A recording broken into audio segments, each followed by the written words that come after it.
রাস্তাঘাটে দলে দলে কুকুর শুয়ে বসে আছে। বাজার, স্কুলের পথ কিংবা জনবহুল এলাকায় কুকুরের উপদ্রবে আতঙ্কিত মানুষ। স্থানীয়রা বলছেন, সন্ধ্যা নামলেই কুকুরের ভয় আরও বেড়ে যায়। নিরাপদে চলাচল নিয়েও তৈরি হয়েছে শঙ্কা। টাঙ্গাইলের ভুয়াপুর উপজেলায় দিন দিন বাড়ছে কুকুরের কামড়ের ঘটনাও। ভুয়াপুর উপজেলা স্বাস্থ্য কমপ্লেক্সের জরুরি বিভাগের চিকিৎসকদের তথ্য মতে প্রায় প্রতিদিনই সকাল থেকে রাত পর্যন্ত বিভিন্ন বয়সী রোগী কুকুরের কামড়ে আক্রান্ত হয়ে চিকিৎসা নিতে আসছেন। কিন্তু সবচেয়ে উদ্বেগজনক বিষয় হলো, দীর্ঘদিন ধরে এখানে জলাতঙ্ক প্রতিরোধী ভ্যাকসিনের তীব্র সংকট চলছে।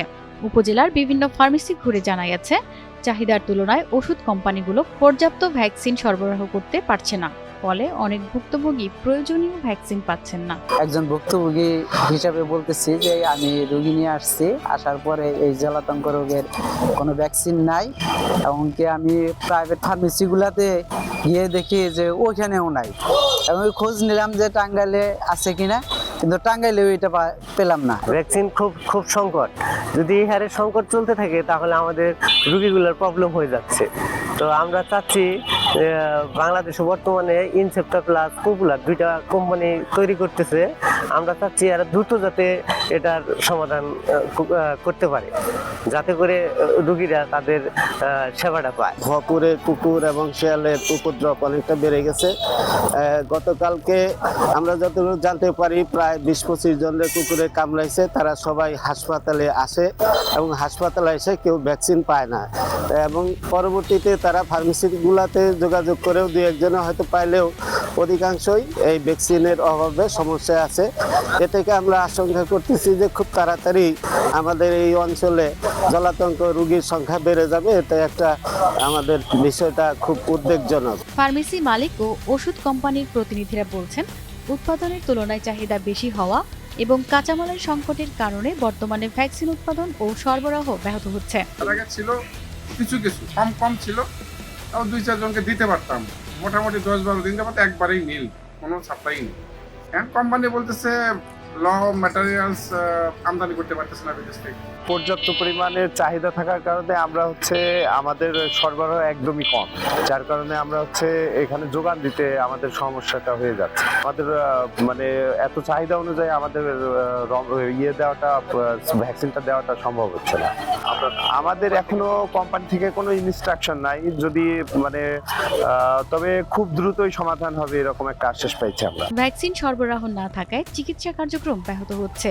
বিষয়টি ঊর্ধ্বতন কর্তৃপক্ষকে জানানো হয়েছে বলে জানিয়েছেন স্বাস্থ্য বিভাগের কর্মকর্তা। এই উপজেলা স্বাস্থ্য কমপ্লেক্স আসলে রেবিস কোনো ভ্যাকসিন সাপ্লাই নাই।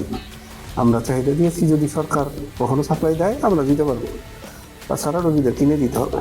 এই বিষয়ে আমাদের কোনো ধারণা নেই। বাইরে ভ্যাকসিন পাওয়া যাচ্ছে কি পাওয়া যাচ্ছে না এটা আসলে আমরা জানি না।